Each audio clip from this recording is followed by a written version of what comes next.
So hello guys, welcome back to my channel. आज का हमारा टॉपिक है formation of a differential equation whose general solution is given. That means हमने पहले पढ़ा था कि हमारे पास एक डिफरेंशियल इक्वेशन होती है, उसका हमें जनरल या पर्टिकुलर सोल्यूशन फाइंड करना होता है।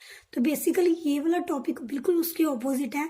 इसमें क्या है, हमारे पास जनरल सोल्यूशन गिवन है, हमें डिफरेंशियल इक्वेशन फाइंड करनी है। तो फर्स्ट हम कैसे फाइंड करेंगे डिफरेंशियल इक्वेशन। हम एक एग्जांपल ले रहे हैं।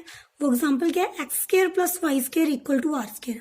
हमने क्या लिया, ये एक इक्वेशन ले ली है। तो ये कौन सी इक्वेशन है, बेसिकली ये एक सर्कल की इक्वेशन है। सर्कल की इक्वेशन है जिसका सेंटर हमारे पास क्या है, ओरिजिन है। सेंटर हमारे पास क्या है, ओरिजिन है। इसका क्या है, सेंटर इज 0 0। सेंटर हमारे पास क्या है, ओरिजिन है। तो बेसिकली यहाँ पे आर है, तो ये आर की वैल्यू पे ही डिपेंड करता है।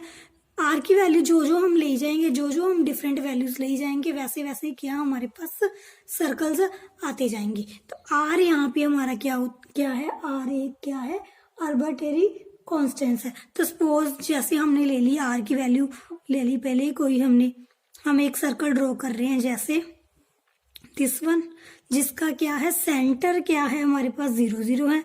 ये एक सर्कल ले लिया हमने जिसका सेंटर क्या है हमारे पास 0 है।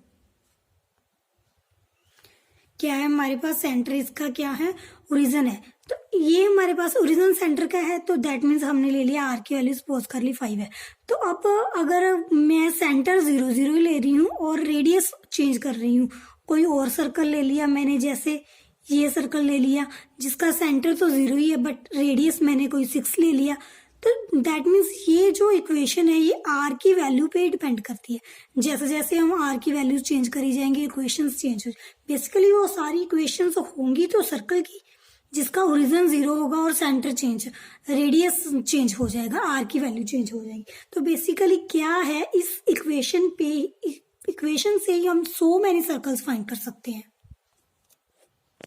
तो बेसिकली ये जो है, ये बहुत सारी सर्कल्स की इक्वेशन को रिप्रेजेंट कर रहा है। जैसे जैसे हम आर की वैल्यू चेंज करती जाएंगे तो इक्वेशंस क्या होती जाएंगी, चेंज होती जाएंगी। तो क्या है, इसमें सिर्फ आर का ही तो है ना। अगर आर ही नहीं होगा तो देखते हैं, अगर हमारे पास आर ही नहीं आएगा तो क्या होगा। तो आर को खत्म करने के लिए हमें क्या करना है, हम इस इक्वेशन को डिफरेंशिएटिंग कर देंगे। तो डिफरेंशिएट कर देंगे विद रिस्पेक्ट टू एक्स। जब डिफरेंशिएट किया तो 2x plus 2y dy by d x equal to 0 आ जाएगा। तो क्या आया हमारे पास, dy by d x equal to क्या आ गया, minus of x by y, that is dy by d x plus x by y equal to 0 आ गया। तो ये क्या आ गई, ये हमारे पास एक डिफरेंशियल इक्वेशन ही आ गई जो सर्कल्स को रिप्रेजेंटेशन कर रही है। सारे सर्कल, जितने चाहे मर्जी सर्कल्स हो, इनफाइनाइट सर्कल्स को ये क्या करेगी, रिप्रेजेंट करेगी। तो बेसिकली ये क्या हो गया, ये क्या है, is the represent family of, क्या बोल सकते हैं इसको, represent family of concentric circles. कौन से सर्कल्स है, concentric circles, concentric circles whose center is origin। जिनका सेंटर क्या है हमारे पास, क्या है, ओरिजिन है। तो क्या हुआ, बेसिकली क्या हमें जो हमारे पास आर्बिट्रेरी कांस्टेंट होता है, हमें उसको ही क्या करना है, डिलीट करना है। जो हमारे पास जनरल सोल्यूशन है उसको डिफरेंशियल इक्वेशन बनाने के लिए हमारे पास जो क्या होगा, आर्बिट्रेरी कांस्टेंट होगा या पैरामीटर होगा, उसे हमें डिलीट करना है।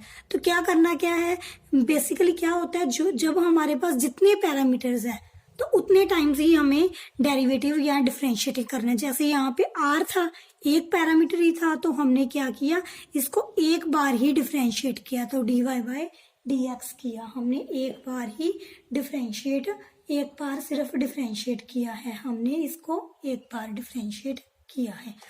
तो ये था जनरल सोल्यूशन गिवन हो और हमें क्या, डिफरेंशियल इक्वेशन बनानी है।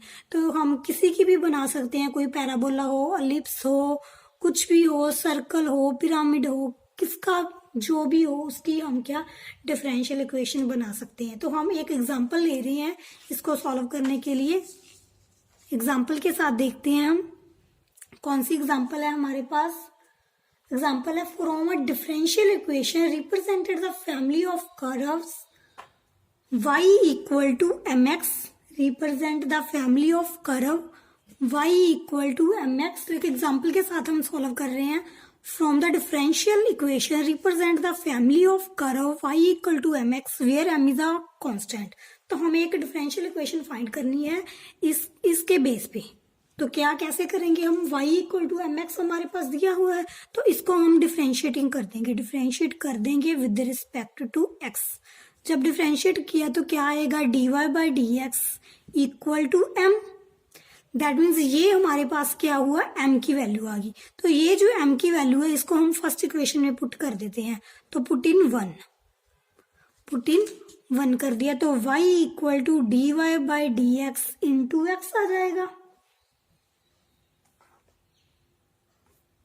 तो क्या आ गया हमारे पास x dy by d x minus y equal to 0। तो ये हमारे पास एक इक्वेशन आ गई जो क्या है, which is a free from the parameter m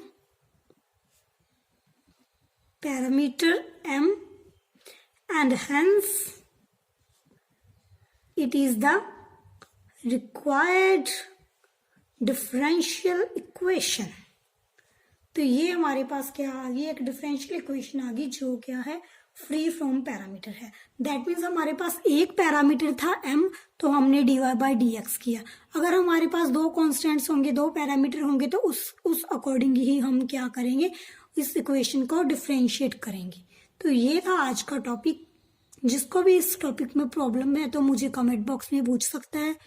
मैं इसकी आगे भी एग्जाम्पल्स करवाने वाली हूँ कुछ। तो please subscribe my channel and like this video. अब हम मिलेंगे अगली वीडियो में, तब तक के लिए बाय बाय।